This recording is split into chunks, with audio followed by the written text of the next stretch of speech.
Imagine you had a best friend and you are both rap artists. Both of you aren't very good, but you have each other, and that's what truly matters, right? Then one day, your best friend starts to get good. I mean, really good. He found a secret in making a good song without you. The best friend then starts getting noticed for his hard work and gets the opportunity to start his own label.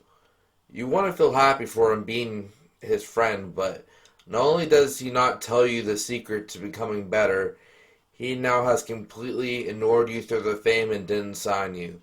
He has completely changed from the money. The money completely gets to his head, and he barely pays his artists that he signs. All he wants to do is find out how he got so famous and replicate that success. This was an analogy of Mr. Krabs abandoning Plankton as a business partner and a friend, and totally forgetting about him. Plankton merely wants to know the secret formula. That's the only motive in his entire life. Think how sad that is. So, how is Plankton evil? I know he brainwashed everyone to make him overlord, but a guy with a failing restaurant and having a computer as his wife, I don't blame him for wanting things to go his way. I won't say Plankton is a good guy for trying to steal the formula, which is technically Mr. Krabs, but I think that it's worse that Mr. Krabs kept him from the formula all these years when, and friend or foe, they were actually business partners and friends.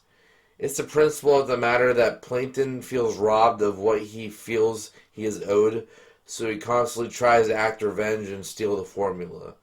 That's why Plankton refuses to give Mr. Krabs any money. If Plankton would have just bought Krabby Patty and analyzed it to find the formula, that defeats the purpose of already feeling robbed by Mr. Krabs. Let's take a deeper look at Mr. Krabs. As I already said, he greatly underpays his employees.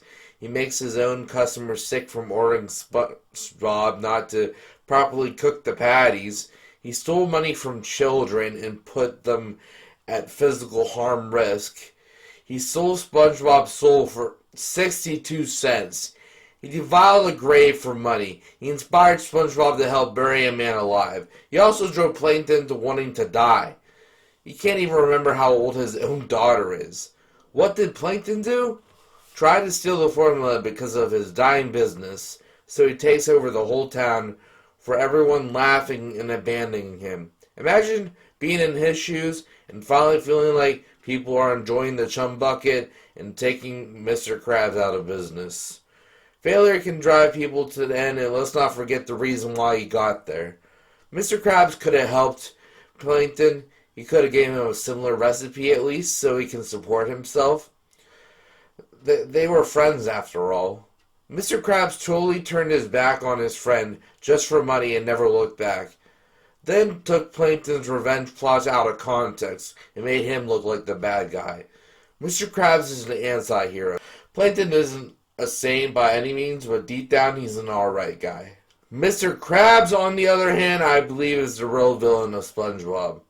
I hope you enjoyed. Leave a like if you did and subscribe to the channel. Let me know if you want more SpongeBob videos down in the comments. This has been TubeTube, and thanks for not tuning out. I appreciate you guys. Thanks for watching.